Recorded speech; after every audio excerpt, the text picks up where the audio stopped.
আসসালামু আলাইকুম সবাইকে।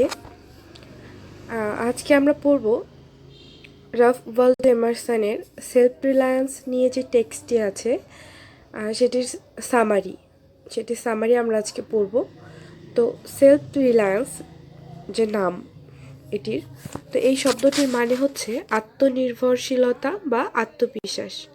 তো টেক্সটের মধ্যে আমরা এই এই বেসড একটা লেখা পেতে যাচ্ছি।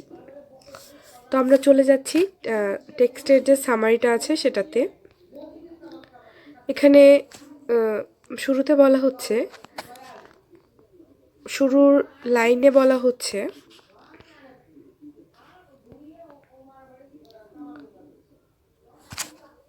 Emerson opens his essay with 3 epigraphs that preview the theme of self-reliance in the essay. তো এই টোটাল এসেটা আসলে আমরা 3টা ভাগে পাবো, 3টা এপিগ্রাফে আমরা হচ্ছে টোটাল সেলফ রিলায়েন্সের উপরে যে এসেটা আছে এটা পাবো। He then begins the essay by reflecting on how often an individual has some great insight only to dismiss it because it came from their own imagination. তো এখানে বলছে যে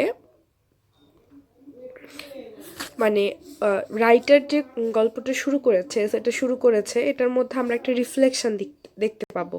কিসের reflection? On how open and individual, মানে কিসের reflection দেখতে পারবো? যে কিভাবে প্রায়শই আমাদের ইন্ডিভিজুয়াল যে চিন্তাভাবনাগুলো আছে সেগুলো যতই গ্রেট হোক না কেন, যতই ভালো হোক না কেন, সেগুলো হচ্ছে আমরা ধামা চাপা দেই। কেন দেই? কারণ সেগুলো শুধু আমাদের নিজের চিন্তা ভাবনার জন্য আমরা আসলে সেগুলোকে ইগনোর করে যাই। মানে নামের যে ব্যাপারটি যেটা আমি বলছিলাম, এটা এখানে উঠে আসছে যে এরকম হয় আমাদের প্রায়শই আমাদের মধ্যে কতগুলো চিন্তা আসে আমাদের মনের মধ্যে, কিন্তু আমরা ভাবি কি যে এটা আমার মাথায় আসছে বা আমার চিন্তা ভাবনা, আমার ইমাজিনেশন মনে করে আমরা সেটাকে ইগনোর করি। বাট সেগুলোর মধ্যে অনেক গ্রেট থট থাকে, সেটাই রাইটার বুঝিয়েছেন। তারপর নেক্সট প্যারাতে বলছে, According to Emerson, we should prize these flashes of individual insight even more than those of the famous writers and philosophers. It is the mature thinker uh, who eventually realizes that originality of thought, rather than imitation of what everyone else believes, is the way to greatness. তো এখানে writer বলেছেন, writer বলতে Emerson বলেছেন যে আমাদের উচিত এই যে আমাদের নিজেদের যে ছোট ছোট ফ্ল্যাশেসগুলো, চিন্তাগুলো, সেগুলোকে প্রাইস ভ্যালু দেওয়া, more than those of the famous writers and philosophers. Even সেই সব রাইটার এবং ফিলোসফারদের সেই সব ফেমাস রাইটিংগুলোর থেকেও, অথবা কথাগুলোর থেকেও, অথবা থিঙ্কিংগুলোর থেকেও, is the mature thinker who eventually realizes, এবং তাদেরকে ম্যাচিউর থিঙ্কার বলা হয়েছে যারা নিজের এই রিয়েলাইজেশনগুলোকে ভ্যালু দিতে পারে আর কি। Realises that originality of thought.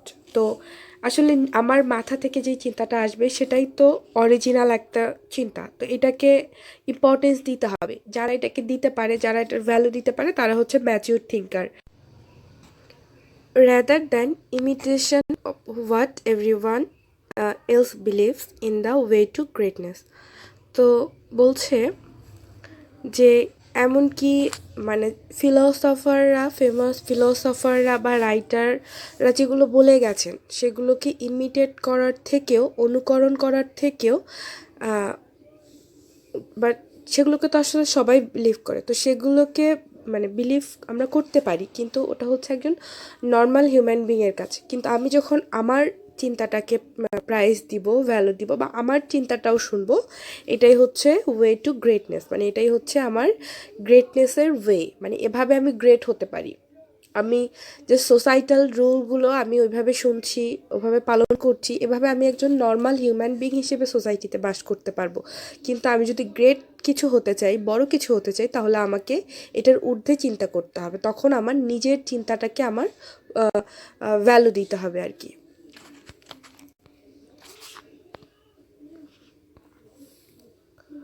Emerson then argues that the most important realization any individual can have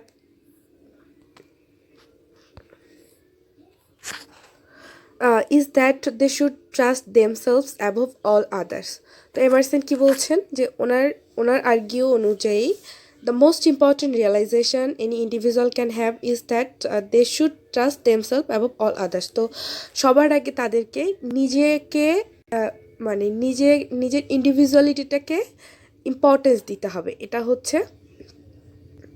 হচ্ছে মোস্ট ইম্পর্ট্যান্ট একটা রিয়েলাইজেশন। মানে হচ্ছে যে আমি একজন হিউম্যান বিইং, আমার সবার আগে নিজেকে বিশ্বাস করতে হবে, নিজেকে জানতে হবে এবং নিজের উপরে বিশ্বাস রাখতে হবে, আত্মবিশ্বাস থাকতে হবে। তো তো এটাই বলা হয়েছে যে একটা মানুষের জীবনের সবথেকে বড় রিয়েলাইজেশন হচ্ছে যতক্ষণে আমরা বুঝতে পারবো যে নিজেরটাই আসলে সবথেকে বড় ঠিক, সেটা আর কি। মানে অন্য আরেকজনের বিশ্বাসের থেকে আমার বুদ্ধিটা বা আমার থিঙ্কিংটা যে ভ্যালুয়েবল, এটা আমাকে সবার আগে বিশ্বাস করতে হবে। Babies, children, and even animals are intuitively aware of this fact, according to Emerson, and so are worthy of imitation.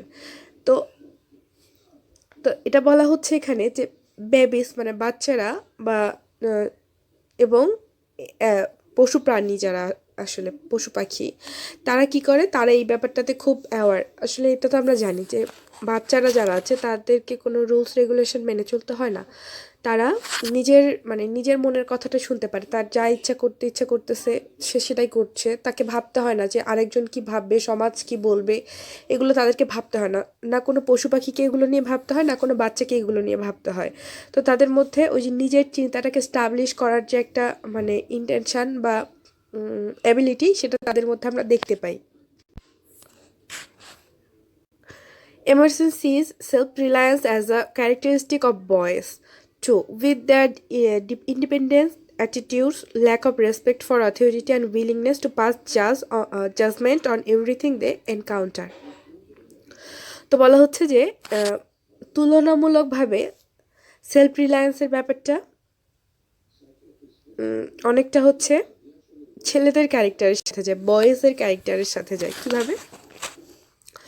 যে তাদের মধ্যে আমরা একটা তাদের অ্যাটিটিউডের মধ্যে একটা ইন্ডিপেন্ডেন্ট ব্যাপার দেখতে পাই। তারা হচ্ছে সমাজকে আসলে lack of respect for authority, অথরিটির প্রতি তাদের রেসপেক্টের জায়গাটা খুব একটা স্ট্রং নয়। তারা বিভিন্ন নিয়ম নীতি হয়তো পালন করে সমাজে থাকার জন্য, বাট সেগুলোর প্রতি তারা অতটাও ডেডিকেটেড নয় আর কি। তারপর কি বলছে, and willingness to pass judgment on everything they encounter. মানে তারা আসলে অল ওভার, তারা যতই সমাজে বাস করুক বা যাই করুক না কেন, আলটিমেটলি দিন শেষে কিন্তু তাদের কাছে তাদের নিজের মতামতটার দাম অনেক বেশি।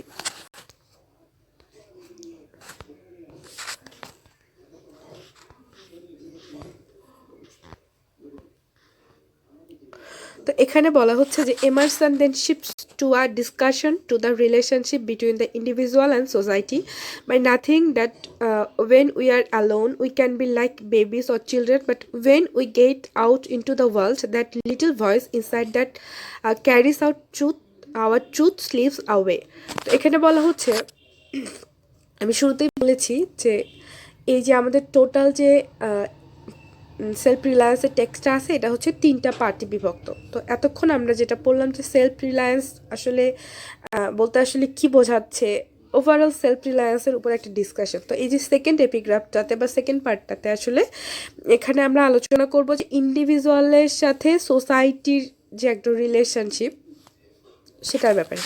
তো এখানে এমারসন বলছে, এখানে একটা ওভারঅল ডিসকাশন করছে এটা নিয়ে যে ইন্ডিভিজুয়ালের সাথে সোসাইটির রিলেশনশিপটা কি, যে যখন আমরা একা থাকি তখন আমরা আমাদের যেরকম ইচ্ছা সেরকম বিহেভিয়ার করতে পারি, কিন্তু যখনই আমার সামনে আরেকজন থাকবে বা সমাজে সবাইকে নিয়ে আমি আছি বা আমি যখন সবার সামনে আছি, তখন আমি আর এই কাজগুলো ওইভাবে করতে পারবো না। আমি যখন একা থাকবো তখন ওই বেবিস বা এনিমেলের মতো আমি আমার নিজের মনে যা করতে চাই তাই করতে পারবো, কিন্তু যখনই আমার সামনে অন্য মানুষজন থাকবে তখন আমি আর সেটা করতে পারবো না।